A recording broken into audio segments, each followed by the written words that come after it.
भाव देखने आया हूँ। बहुत दिन से तारीफ सुनकर तुम्हारी, शरण आ गया राम सुनकर तुम्हारी। राम जी ने जयंत का एक नेत्र निकाल लिया।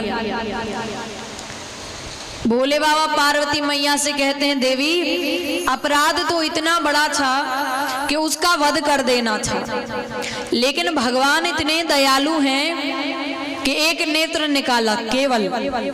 वो नेत्र भी ना निकालते पर निकालना पड़ा। नेत्र ना निकालते तो कहा जाता राम जी के द्वारा छोड़ा गया ब्रह्मास्त्र विफल हो गया, ब्रह्मास्त्र की महिमा चली जाती, इसलिए एक नेत्र निकाला। और वो नेत्र निकाला, उसमें भी कुछ दिया। क्या दिया? राम जी कहते हैं, जयंत मैंने तेरा एक नेत्र निकाल लिया, एक नेत्र बचा है, तो अब इस एक नेत्र से तू जहां भी देखेगा तुझे केवल मैं दिखाई दूंगा, तुझे केवल मैं नजर आऊंगा। और राम जी ने जयंत का एक नेत्र निकाल लिया। अब राम जी आगे बढ़े तो अनुसुईया जी की कुटिया आई, अत्रि जी से मिले। अनुसुईया मैया ने सीता मैया को पतिव्रता धर्म का उपदेश दिया, पतिव्रता धर्म का उपदेश दिया, नारी धर्म के बारे में समझाया और बहुत कुछ समझाया। क्या समझाया? तो वो व्यासपीठ से बोलना उचित नहीं है, इसमें कुछ कड़वी बातें लिखी हुई हैं। अगर आपको पढ़ना है तो आप रामचरितमानस में अरण्य कांड में दोहा क्रमांक 415 की चौपाइयां या दोहा पढ़ लेना, आपको पता चल जाएगा कि क्या समझाया है। क्योंकि इसमें कुछ कड़वी बातें लिखी हैं तो व्यासपीठ से कहना उचित नहीं है। अब आगे बढ़े तो सुतीक्षण जी से मिले, सर्वंग जी की कुटिया आई। सर्वंग जी को जानते हैं, इन्होंने इतने पुण्य किए, इतने पुण्य किए कि पुण्य के धाम से स्वर्ग लोक से इनके लिए विमान आया। बैठने ही वाले थे कि एक संत आए और बोले, अरे वो आ रहे हैं और आप जा रहे हैं। सर्वंग जी ने कहा, कौन आ रहे हैं? बोले, अरे राम जी सुना है चित्रकूट से चले हैं, आपकी कुटिया पर आ रहे हैं। अब तो सर्वंग जी नीचे उतर गए और कहा था, कहां से आएंगे? बोले, यहां से। तो चितवत पंत रहे दिन राती, एक टक देख रहे हैं। भगवान आए, भगवान ने कहा, सर्वंग जी कब से? सर्वंग जी बोले, प्रभु जब से सुना है कि आप आ रहे हैं तब से देख रहा हूं। बिठाया नहीं सर्वंग जी ने राम जी को, तीनों खड़े हैं, राम जी, सीता जी, लक्ष्मण जी, और लगे लकड़ियां इकट्ठे करने। लकड़ियां इकट्ठे करने लगे तो लक्ष्मण जी ने राम जी से कहा कि प्रभु ये क्या कर रहे हैं? राम जी ने कहा, जहां तुम हो सो वहीं हम हैं, देखो क्या करेंगे। और सर्वंग जी ने अपने लिए चिता बना ली, चिता पर लेट गए और लक्ष्मण जी से कहा कि लक्ष्मण जी उस कमंडल में जल है, मुझे दीजिएगा। जल हाथ में लेके सर्वंग जी कहते हैं कि मैंने अपने जीवन में जितना भी पुण्य किया है, मैं वो पूरा पुण्य इन राम जी के चरणों में समर्पित करता हूँ। और राम जी, सीता जी, लक्ष्मण जी जिस प्रकार खड़े हुए हैं, आप तीनों आके मेरे हृदय में बस जाइए। जैसा वरदान मांगा राम जी ने दिया। अंतिम समय में तीनों जाकर सर्वंग जी के हृदय में बस गए और सर्वंग जी ने अपने दाहिने पांव के अंगुष्ठ से योग अग्नि को प्रज्वलित करके अपने प्राणों का त्याग कर दिया। अब भगवान आगे बढ़े तो पंचवटी में आए। भगवान पंचवटी में अपने हाथों से कुटिया बनाकर और रहने लगे। लक्ष्मण जी ने 5 प्रश्न भगवान से किए। कौन से 5 प्रश्न? ज्ञान क्या है, वैराग्य क्या है, आपकी भक्ति क्या है, माया क्या है, ईश्वर और जीव में अंतर क्या है। तब राम जी ने 5 प्रश्न के उत्तर दिए। राम जी ने पहले कहा ज्ञान क्या है। तो इस संसार में एक ही सत्य है, क्या? मेरा नाम, राम नाम सत्य है और बाकी सब जितना दिख रहा है सब झूठ है। जो इसको मान लेगा वो ज्ञानी है। वैराग्य क्या है? जो सिद्धियों को वैरागी मान के छोड़ दे वो वैराग्य है। ईश्वर और जीव में अंतर क्या है? तो ईश्वर वो है जो सबको जानता है और वो सबको नचा रहा है कठपुतली की तरह। डोर ईश्वर के हाथ में है और जीव वो है ना जो अपने को जानता है ना किसी और को जानता है। वो नाच रहा है और ईश्वर नचा रहा है।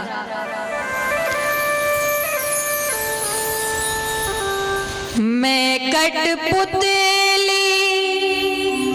तेरे हाथ की, मैं कठपुतली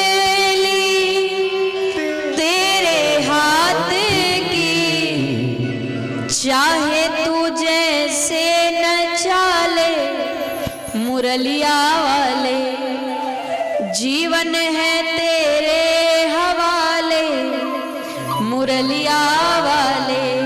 ईश्वर वो है जो कठपुतली की तरह नचाए जा रहा है, नचाए जा रहा है। अब 3 प्रश्नों के उत्तर दिए। माया क्या है? बोले माया हमको नहीं पकड़ी, हम माया को पकड़े हैं। कभी मकान हमें पकड़ता है कि नहीं मैं इसका मकान हूं, हम ही कहते हैं कि मेरा मकान है। तो माया हमको नहीं पकड़ी, हम माया को पकड़े हैं, ये तो मेरा ही है। आपका कुछ नहीं है, सब भगवान का है। पैसा नहीं, गाड़ी नहीं, धन दौलत नहीं, ये शरीर है ना, ये भी आपका नहीं है, ये भी किराए का घर है। अब लोग कहते हैं हम चले जाएंगे तो बच्चों का क्या होगा? सब होगा, तुम चले जाओ, सब होगा। आपसे एक प्रश्न पूछूं, आपके दादा के दादा के दादा के दादा के दादा मर गए, आपको कोई दुख है? नहीं है। आप मर जाएंगे तो कितने दिन याद करेगा व्यक्ति? ज्यादा से ज्यादा 1 साल 2 साल, फिर अपने में मस्त रहेगा। मैंने पता नहीं आपको ये बात बताई है कि नहीं। कई बार लोग कहते हैं ऐसे कोई किसी की मृत्यु हो जाती है तो कई लोग आएंगे, आके क्या कहते हैं, कुछ लोग कहेंगे भगवान बहुत बुरा हुआ, कुछ लोग तो कहते हैं, क्या कहते हैं, हे भगवान इसको क्यों ले गए, इसकी जगह मुझे ले जाते। कुछ लोग ये कहते हैं कि अकेले क्यों चले गए, मुझे भी ले जाते। उसी समय भगवान उतर के आ जाएं कि चल, फिर देखेंगे कितने साथ जाएंगे। ये सब कहने की बातें हैं। इस संसार में भगवान के अलावा कोई अपना नहीं है, क्योंकि वो हर समय साथ है। तो माया हमको नहीं पकड़ी, हम माया को पकड़े हैं, ये तो मेरा ही है। क्या भगवान के अलावा कोई अपना नहीं है? कोयलिया बोली रे, कोयलिया बोली रे, अमुआ की डार अपनों को नैया रे, बिना राम रघुनंदन अपनों को नैया रे। कोयलिया बोली रे,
मात कहे यह पुत्र हमारा, बहन कहे भाई मेरा रे भैया बहन कहे भाई मेरा, भैया बहन कहे भाई मेरा, भैया बहन कहे भाई मेरा। भाई कहे यह भुजा हमारी, भाई कहे यह भुजा हमारी, नारी कहे नर मेरा, भाई कहे यह भुजा हमारी, नारी कहे नर मेरा। कोयलिया बोली रे अमुआ की डार, अपनों को नैया रे, बिना राम रघुनंदन अपनों को नैया रे।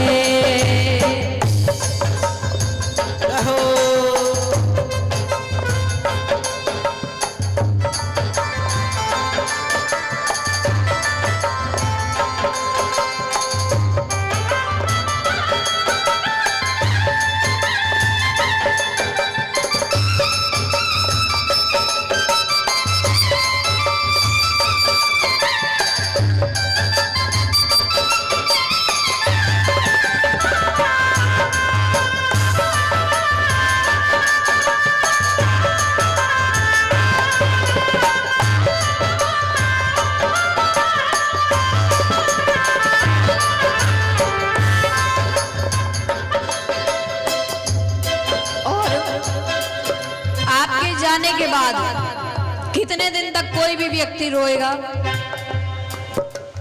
13 दिन तक पत्नी रोवे, 6 महीना सगो भाई रे भैया, 6 महीना सब भाई। 13 दिन तक पत्नी रोवे, 6 महीना सगो भाई रे भैया, 6 महीना सब भाई। और जन्म जन्म तक माता रोवे, जन्म जन्म तक माता रोवे, कर गए आस पराई अपनों को नैया रे, बिना राम रघुनंदन अपनों को नैया रे।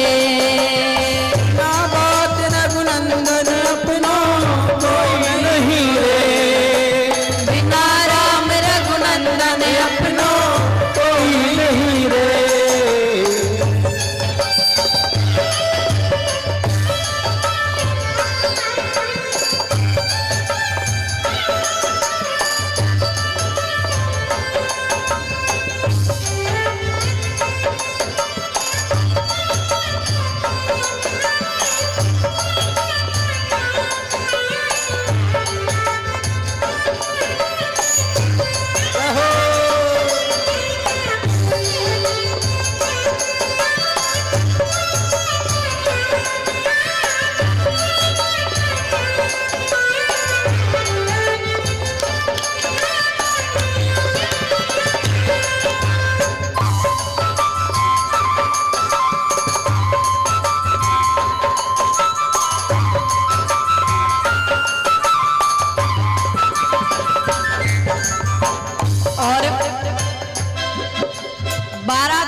बाराती आगे होते हैं और दुल्हा पीछे होता है, और जब किसी की मृत्यु हो जाती है तो मुर्दा आगे होता है, लोग पीछे होते हैं। यानी लोग सुख में आगे हैं, दुख में पीछे हैं। और जब आपकी मृत्यु हो जाएगी ना, जो लोग अभी आपको कह रहे हैं मेरा है, वही लोग कहेंगे कि जल्दी ले चलो, देर हो रही है। 5-50 बराती आ गए, ले चल होई रे भैया, ले चल होई भैया, ले चल होई। और कहत कबीर सुनो भाई साधु, कहत कबीर सुनो भाई साधु, जागत सबकी होए अपनों को नैया रे, बिना राम रघुनंदन अपनों को नैया रे। कोयलिया बोली रे अमुआ की डार, अपनों को नैया रे, बिना राम रघुनंदन अपनों को नैया रे, बिना राम रघुनंदन अपनों को नैया